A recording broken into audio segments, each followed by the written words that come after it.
Cowboys versus Eagles. But before we get into that, let's just talk about what we saw yesterday, what we learned, our reactions, and the game of the week was the Tampa Bay Buccaneers versus the Los Angeles Rams in Los Angeles. But I think they were two really, really good games that were really telling, really indicative of what probably is to come in their respective divisions.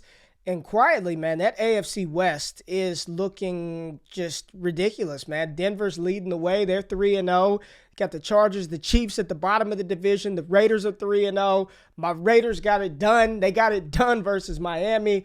But let's start with San Diego. Let's start San Diego. I keep calling them San Diego. Los Angeles. Let's start with Los Angeles versus Kansas City, man. And this game was not good for Kansas City to start. I mean, it was just like turnover. Their first drive, 10 plays, interception. Their second drive, fumbled. Their third drive, fumbled. Fourth drive, punt. Fifth drive, field goal. When you look at these stats at the end of the game, Patrick Mahomes, 260 yards, 3 touchdowns, 2 interceptions. Clyde Edwards-Helaire, we all buried him for dead last week. He comes back, 17 carries, 100 yards, no touchdowns. Looked good running the ball, averaged 6 yards a pop. Did have a fumble, which everybody at that moment in time was just like, that's it. He's done for. Yeah. But we did see him catch one of those screen plays for a touchdown, 2 receptions and 9 yards. Tyreek Hill didn't do much, 5 for 56. Travis Kelce did his usual thing with 11 targets. What were your overall takeaways from the Chiefs? Because I'm going to tell you this, I know it is against all religion to be critical of Patrick Mahomes. Just can't do it. You're not allowed to do it. In football, you cannot be critical of Patrick Mahomes. Patrick Mahomes is the best, I still think, quarterback on the face of the earth. Some of the things that he can do, very few quarterbacks can do it. He's a Super Bowl champ. He's a former NFL MVP, and he's only in his, fifth season? Just a talent like none other. But there are times where I feel like he tries to do entirely too much, way too much. And because of that, like that no-look pass, I mean, it's cool and all, and if it's caught, it's fine, but it's probably a suboptimal play. You know what I mean? It's kind of like the behind-the-back pass in basketball, and maybe even harder to do than that. But it just, sometimes he does some things where I'm like, just take the easy throw, stop trying to force it. And let's be honest, there were a couple of plays that had the receivers caught the ball towards the end of the game. He throws like a 40-yard bomb to Tyreek Hill that hits him square in the chest. He drops the pass. But Kansas City, they've got problems, man. They've got problems. Once Tyreek Hill is shut down, it's Travis Kelce or bust. It's Mahomes trying to make everything happen or bust. And then the defense does not look good. They can't stop anybody. I felt like there were points in time where the Chargers took their foot off of the gas. They really had the momentum. Austin Eckler was getting whatever he wanted to get. They couldn't stop Mike Williams. Keenan Allen was getting open all day. I don't know, man. I think not only the Kansas City Chiefs, but the Tampa Bay Buccaneers, defense is going to be their Achilles heel. Because if I'm a team, I'll just be like, I'll let Travis Kelce go 9 for 121 and 1, as long as Tyreek Hill doesn't beat me over the top for 2-3 long demoralizing touchdowns. And I think that's a really good strategy in order to beat Kansas City. Did you watch that entire game, and what were your thoughts on the Chiefs? Just the Chiefs side of the ball. Yeah, so that was my main game. I had that game on, then I had my laptop with all the other games kind of flipping back and forth. Finally got a good 1 o'clock game, which was great because the 1 o'clock games have been pretty trash so far. But to talk about Kansas City, we definitely have to be critical of Patrick Mahomes. He didn't look great, but to your point, his pass catchers didn't do him any favors. The first interception went off, I don't know whose hands it was, whether it was Blake Bell or one of the other tight ends. Off his hands, didn't fall right into Asante Samuel, but a spectacular catch from him on the back end, making that interception. The fumbles, again, it's just sloppy play, maybe not taking care of the ball. They were great plays by the defense, but you can't have that happen in a game and expect to win, especially against this Chargers offense. But like you said, the Achilles heel is the red zone defense. They have the worst red zone defense in the league. They have one of the worst defenses in the league, period, especially against the run. We talked about that last week, how they're second worst against the run, and it showed. It showed how they're not good against the run. Austin Eckler averaged over 5 yards a carry, and they didn't run that much, but when they needed to run, he had no problems doing so. But yeah, the Chargers were one of the worst red zone offenses and went 4 for 5 against the Chiefs, 80% in the red zone. That tells you everything you need to know about that Chiefs defense. And like I said, Chargers offense that wasn't looking very good in the red zone struggled against Washington week 1 and then struggled in week 2 as well. So I think that's the biggest thing is what's wrong with this defense. They're paying some guys a lot of money to be on this defense, and they're just not getting it done. There's busted coverages, all these things that are going on. Baltimore ran all over them too. See, even the pass game wasn't good. So I think there's lots of reasons to be critical. Do you think there's any problems with the play calling? Do you think that they're struggling to call the right plays, or do you think it's kind of just they're not getting open? Like you've seen Baltimore started it. Double Mahomes, double Kelsey. They can't do anything. Like they can't Double even Hill. move the ball. I mean, double Hill. Double Hill. Yeah, double sorry, Kelsey. double Tyreek and double Kelsey. I don't think so because they were actually more balanced in this game. I mean, the fact that Clyde had 17 carries, Darrell Williams had 7 of those carries. Mahomes is going to do his thing, running the ball 3 or 4 times a game. I thought that it was a matter of turnovers. I mean, honestly, first quarter, 10 plays interception, 5 plays fumble, 6 plays fumble, 3 plays punt, 11 plays field goal. That was their first half. Those were all of their drives in the first half. So when you start your game off, literally your first 3 possessions, you run, 21 plays. And of those 21 plays, you had 3 turnovers inside those 21 plays. And, and it could have gotten worse because the Chargers didn't even capitalize on it. They punted their first 2 drives, then scored back-to-back touchdowns. So I think it was the turnovers. The turnovers were the biggest. That's what lost Kansas City the game, as well as their defense. Defensively, Chris Jones, Tyrann Mathieu. I have no clue why DeAndre Baker wasn't playing early. I don't know what I think a couple of teams probably should call, and I don't know if he's healthy or what, but they should make a phone call to Richard Sherman this week to bring him in. Tampa Bay being another one of those teams, and we'll get into those guys. But I don't think it was the play call, and I actually really like their offensive plan. I mean, they ran the ball. They established a good running attack. I'd be interested to see when's the last time they had a 100-yard rusher in a game. Probably early in the season from week 1. Clyde, week 1 or week 2. Yeah, like it may have been the first 100-yard rushing performance from a running back in Kansas City in almost, a full season's worth of time, like as far as games. So I thought the game plan was okay. It's just Mahomes, for as great as his greatest gift is also sometimes could be his greatest weakness, trying to overcome. And you don't have to do that. You have so many talented weapons on that offense. You don't have to make the home run play every time. And I think we've seen him get away with that so much that it's okay. But if anybody else were to make a couple of throws that he made yesterday, and granted, he's got the leeway to do that, right? I heard a saying the other day, everybody is, you've got to treat everybody equitably, but it's also not fair. There is some discretion. I'm not going to sit here and say Jalen Hurts can get away with doing what Patrick Mahomes can. Jared Goff can get away with it, right? Because they're quarterbacks. Mahomes has earned the right to do that. I just think that sometimes it comes back to bite him in the butt. And I think this week, not just him, but that entire team just suffered because of turnovers. Now, on the other side of the ball, man, when I'm sitting back and I'm just looking at who's the most valuable player right now in the NFL, it's hard not to say Justin Herbert, man. It's hard. I get Tom Brady. I understand what Derek Carr is doing in Las Vegas. I see what Matthew Stafford is doing in Los Angeles. But Justin Herbert is taking a team where Mike Williams was once thought as a cast-off. He's just kind of a dude that can't stay healthy. He's looking like a dominant, like he's going to get a big payday. And he is playing for a second contract. Keenan Allen doing his thing. Austin Eckler, not the prototype running back you think of in the NFL when you think about these bell cow guys. And Justin Herbert every week is just going out here and just doing work, man. Just completely doing work. 26 for 38, 281 and 4. I mean, what can you say about, what can't you say? What superlative can't you name about Justin Herbert and just how good he is, man? I mean, outside of Josh Allen going nuclear, he may have had one of the best. That was his biggest win of his career, to go into Arrowhead and to do that on the road early in the morning. I mean, best win of his career, and this could be catapult Justin Herbert and that Chargers team just to take off, man. And I'm sitting back watching Kansas City and being like, I can see a world in which they're just a wild card team. You know what I mean? Yeah. Like, I know that's hard to fathom, but and if they become a wild, they'll probably run the table and get back to the Super Bowl. But I can see a world in which the Raiders or the Chargers win that division.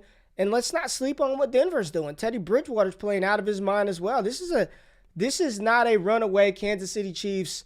They're going 20-0. Clearly, they're not doing that. But what are your thoughts on the Chargers, man? The Chargers look excellent.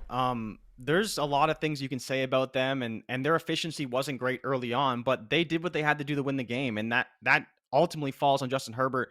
That 4th and 9 play, they called the pass interference. He was being held, so it is what it is. But Mike Williams is just he's the biggest outside of Justin Herbert, kind of vaulting himself into that Mahomes category to some degree, because a lot of people talk about how Herbert's kind of the next man up from the draft class last season, and he's really showing it again this year. He showed why he was Rookie of the Year last year, and this year he's already off to another hot start, playing great and really putting the team on his back. But Mike Williams is the X factor here. He has to be. For a guy who has been really up and down, had troubles with injuries, he's a deep target guy. He's not doing that anymore. They completely transformed his role in this offense, and it's paying dividends for the entire roster. He's moving the chains. He's kind of doing what Keenan Allen does, but he's 6'4", 220 pounds, and can go up and get a touchdown on anybody. And you saw that to win the game, that final play where Justin Herbert just threw it up. But that's the trust they have within each other and in that offense. Brandon Staley said, you know what? We're not going to try and run into that defense. We're going to throw it to our big boy, Mike Williams. He's going to bring it down because he's playing against an inferior corner, especially when you consider his size. So I think that Mike Williams is really the ultimate X factor here. And then Asante Samuel, to come in as a rookie and to make these impact plays. I believe it's back-to-back weeks he has an interception, bringing back Derwin James, having, it's Joey Bosa, right? On that. I always get the Bosa confused, but it's Joey Bosa. He left the game with an ankle injury, came back in, and also made some crucial plays down the stretch. So to have all these guys here, I think with Samuel in that defense now, Derwin James doing his thing on the back end, controlling that defense, and then as well Joey Bosa providing the pressure, there's just a lot of things to like. And most importantly for me, I'm liking what I'm seeing from the Chargers defense in these past 2 games. Against Dallas, it was close. Against Kansas City, it was close. They really held them down, held them in check. And I think that's going to be what's going to vault them to that next level, along with Justin Herbert playing so well. Yeah, and both of those, that's a really good point. It's the Chargers defense. They played back-to-back high-powered offenses with some of the most explosive weapons in the NFL, and none of them went off on them. You know what I mean? Nobody went nuclear on the Chargers. This was an impressive win for Los Angeles. This was an impressive win for the Chargers, a great win for Justin Herbert, a great win for that franchise, as well as another team in Los Angeles, the Rams. And it was a fantastic win for the Rams over the Tampa Bay Buccaneers leading up to this game. All the lines were either Tampa Bay -1. I saw sometimes it flipped and it was the Rams -1.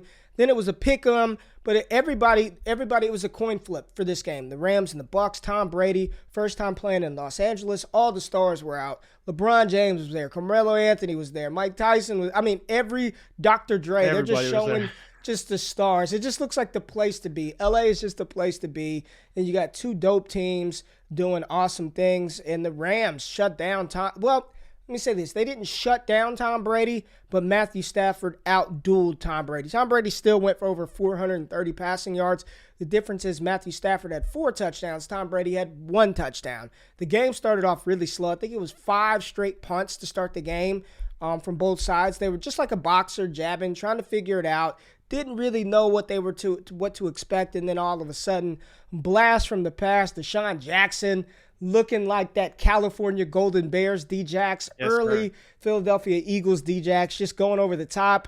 And again, a common theme of some of these teams that we expect to be in the dance at the end, defense. Tampa Bay's defense has been bad all season. A lot of people thought Dallas played above their expectations and Tampa Bay's defense was just trying to figure it out. But then we saw last week that defense, versus the Falcons. I know the final stat line was bad, but Atlanta moved the ball against that defense as well. That game wasn't as big of a blowout until the 2 pick sixes towards the end. And then in this game, we saw Matthew Stafford 27 for 38, 343 and 4. Didn't really get anything going on the ground, which we know Tampa Bay up front. They have little question marks as far as stopping the run. Now, they were without Jason Pierre-Paul, who is a tremendous pass rusher, so that doesn't help that defense out. We know that they're down Sean Murphy-Bunting in the secondary, but a lot of people were excited about the Edwards kid. He got exposed by Deshaun Jackson and Cooper Kupp all day. Listen, the Rams, man, Cooper Kupp, 9 for 96, 12 targets, just continues his tear. Whatever his prop line is at this point moving forward, you gotta take the over. They're probably gonna set it 7 receptions next week, 7.5. It'll be high for sure, yeah. I'm still taking it. Matthew Stafford is looking at him. Tyler Higbee playing well. They're getting Van Jefferson involved. I mean, this offense looks completely different with Matthew Stafford running Sean McVay's system opposed to Jared Goff.